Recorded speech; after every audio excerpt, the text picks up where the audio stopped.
আসসালামু আলাইকুম। শতদল কম্পিউটার ও সাতলিপি প্রশিক্ষণ কেন্দ্রের পক্ষ থেকে আপনাদের সকলকে শুভেচ্ছা। সরকারি চাকরি নিয়োগ পরীক্ষার ব্যবহারিক পরীক্ষাতে প্রায়ই আমাদেরকে বলে থাকে স্যালারি শিট তৈরি করার জন্য। তো আজকে আমরা দেখব কিভাবে খুব সহজেই একটি স্যালারি শিট তৈরি করতে হয়।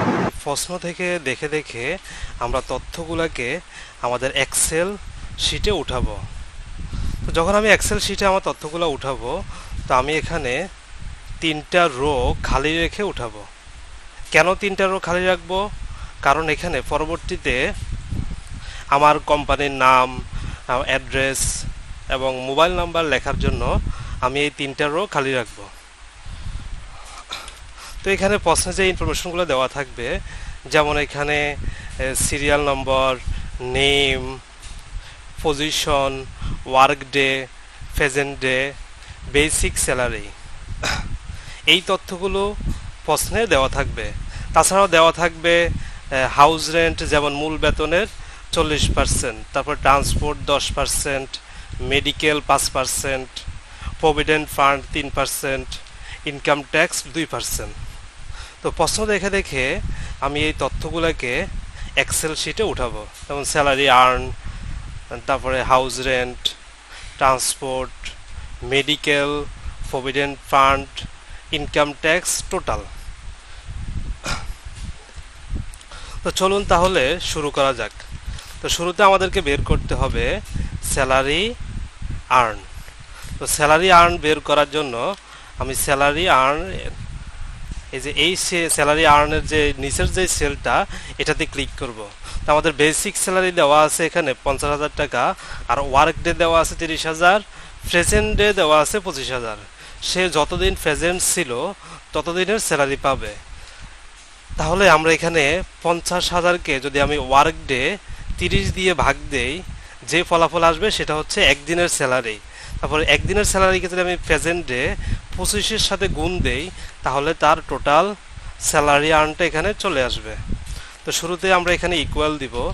ইকুয়াল দিয়ে আমি এখানে বেসিক স্যালারির মানটা যেই সেলে আছে ওই সেলটাতে ক্লিক করব।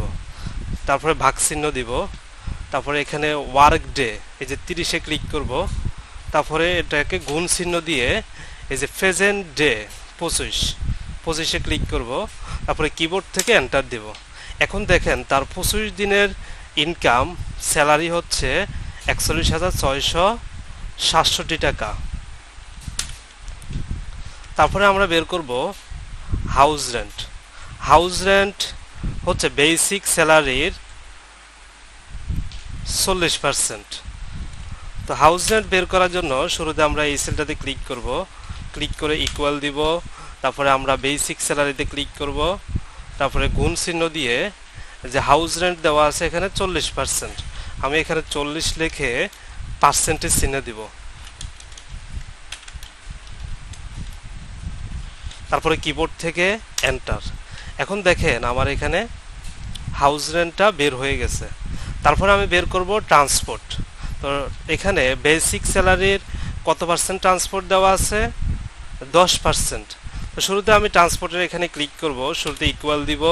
তারপরে বেসিক স্যালারিতে মাউস পয়েন্টারটা নিয়ে লেফট ক্লিক করব। তারপরে গুণ চিহ্ন দিব। তারপরে এখানে ট্রান্সপোর্ট 10%, আমি 10% লিখে কিবোর্ড থেকে এন্টার দেব।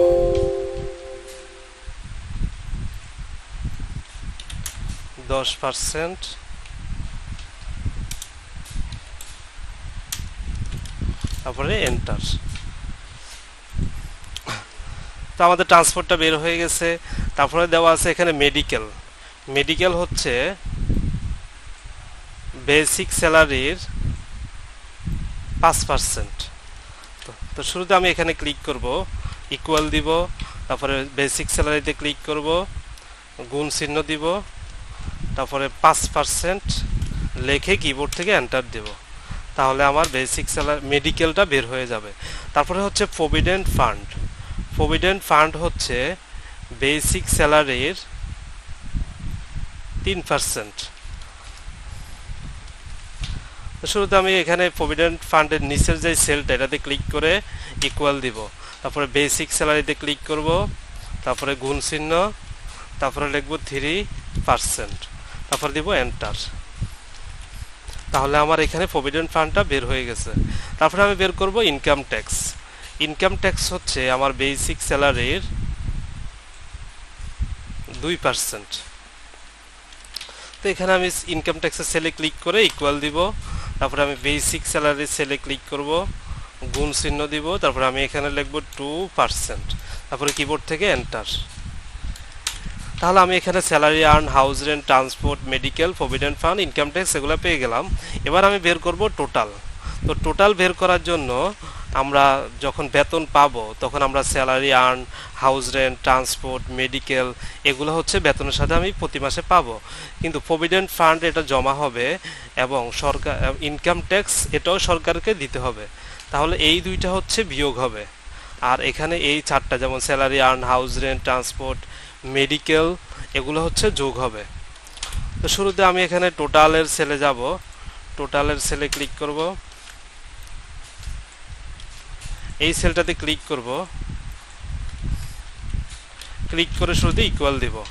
ইকুয়াল দিয়ে আমি এখানে যেই যেই সেলগুলোকে আমি যোগ করব ওই সেলগুলোতে ক্লিক করব। যেমন স্যালারি আর্নে ক্লিক করলাম, তারপরে যোগ চিহ্ন, আবার হাউস রেন্টে ক্লিক করব, তারপরে আবার যোগ চিহ্ন, আবার ট্রান্সপোর্টের মানে ক্লিক করব, ও তারপরে যোগ চিহ্ন, তারপরে মেডিকেলে ক্লিক করব। এখন আমরা প্রভিডেন্ট ফান্ড এবং ইনকাম ট্যাক্স এই দুইটা হচ্ছে বিয়োগ হবে, এই জন্য আমরা এখন বিয়োগ চিহ্ন দেব। তারপরে প্রভিডেন্ট ফান্ডে ক্লিক করব, পুনরায় বিয়োগ চিহ্ন দিব, ইনকাম ট্যাক্সে ক্লিক করব, তারপরে এন্টার দেব। তা আমাদের এখানে যে এমডির হচ্ছে এখানে টোটাল স্যালারিটা বের হয়ে গেছে।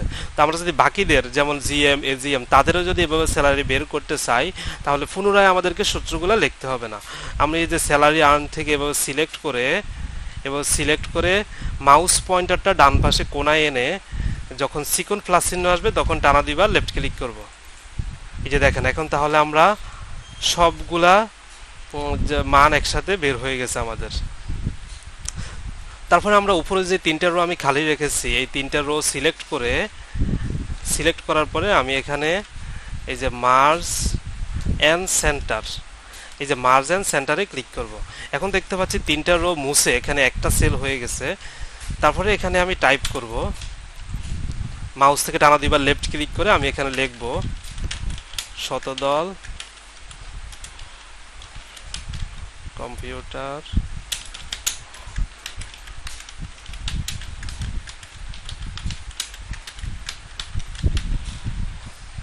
এখন আমি পরবর্তী লাইনে কিভাবে যাব? আমরা মাইক্রোসফট ওয়ার্ডে দেখেছি শুধু এন্টার দিলেই হয়, পরবর্তী লাইনে যাওয়া যায়। কিন্তু মাইক্রোসফট এক্সেলে অল্টার চেপে ধরে এন্টার দিতে হয়। কিবোর্ড থেকে অল্টার কি চেপে ধরে ALT কি চেপে ধরে এন্টার দিতে হবে, তাহলে আমরা পরবর্তী লাইনে চলে আসব।